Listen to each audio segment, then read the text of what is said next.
It was a race between the South Africans and New Zealanders for the distinction of first entering Florence. The Africans won by seconds, with the Maori troops hot on their heels.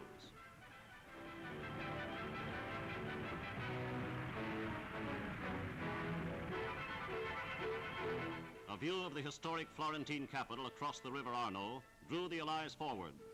Only a small part of the classic city lies south of the river, and for several days rifle fire was exchanged at close range. The Ponte Vecchio was the only bridge remaining across the Arno when the Germans completed their demolition. Of scant military value, the destruction of these ancient bridges was carried out purely in the spirit of vandalism.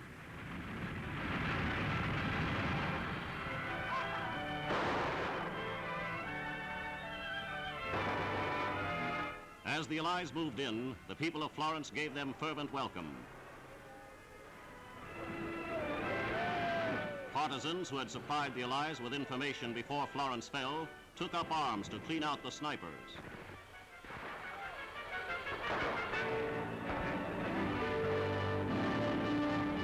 The knowledge that liberation is at hand is sweeping the continent. The oppressed peoples of occupied Europe may take heart that the days of their oppression are numbered.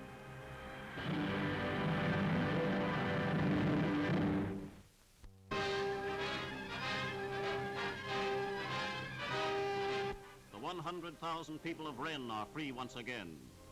As these pictures were made, Rennes was the largest French city yet taken. To the Americans who captured Rennes, these scenes of enthusiasm are becoming almost a daily sight. The people of Brittany have a glorious and dramatic record of resistance to the Nazis, and their 4 years of struggle have been climaxed by liberation.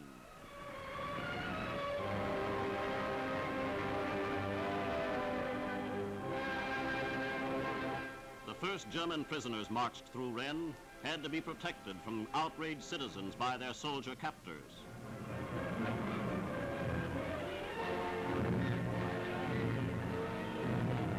But not even the troops could give French collaborators full protection.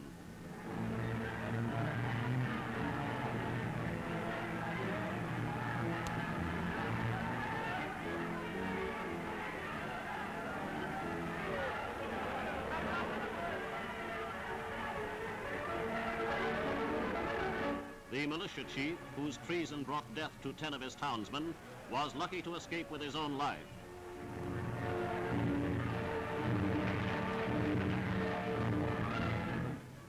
It was a day of thanksgiving for the people of Rennes. The long nightmare years of occupation were at an end. These scenes will be repeated until the last Nazi tyrant has been driven from French soil.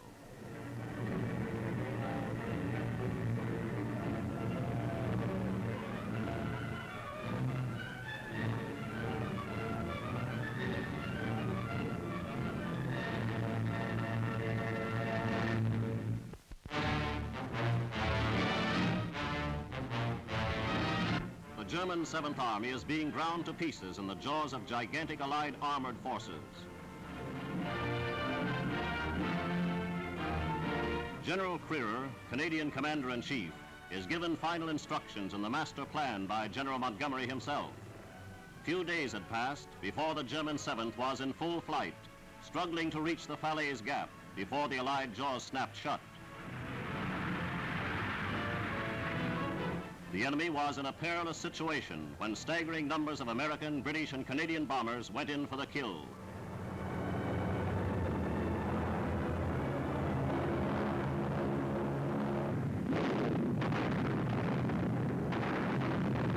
Escape bridges were pounded to uselessness. The Allies were determined that the vaunted 7th Army should be mortally crippled.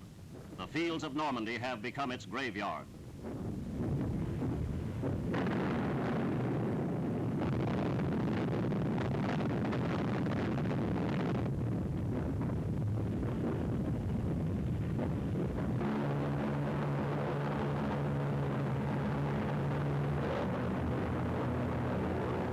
Meanwhile, destruction of Germany's flying bomb sites goes forward. More and more of the so-called revenge weapons are being exploded in midair. Here are remarkable pictures of 2 robots that failed to accomplish their mission.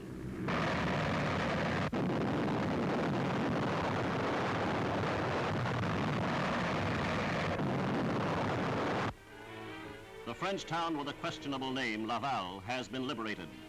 It was one of the first places taken by the Americans as they smashed eastward from Rennes to cut off the German escape routes. German posters were defaced and pulled down. While some troops remained to garrison the town, the main column drove to Le Mans, north to Alençon, and raced to close the gap at Falaise.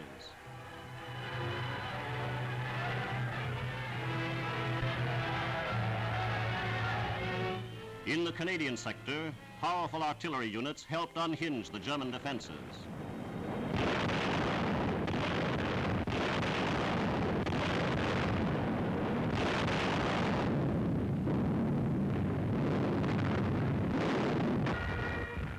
An American flying fortress is shot down by anti-aircraft fire, but the crew managed to bail out.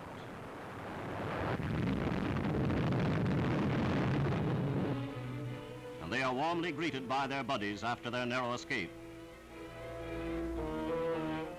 Among the most damaging weapons of the Normandy campaign are the deadly rocket-firing Typhoons. Their accuracy and destructiveness have bewildered the enemy. The Nazis have tried repeatedly to mount a daylight counterattack, but thanks to these planes, they have found it next to impossible.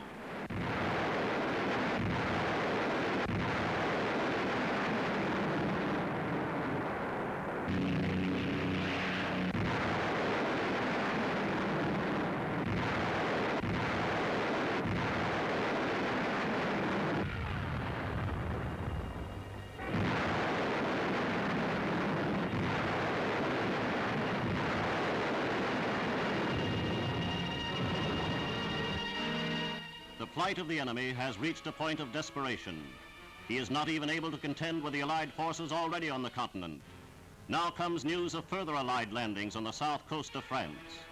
As General Eisenhower has stated, this has been a climactic week for the Allies, a fateful one for the forces of Nazi tyranny.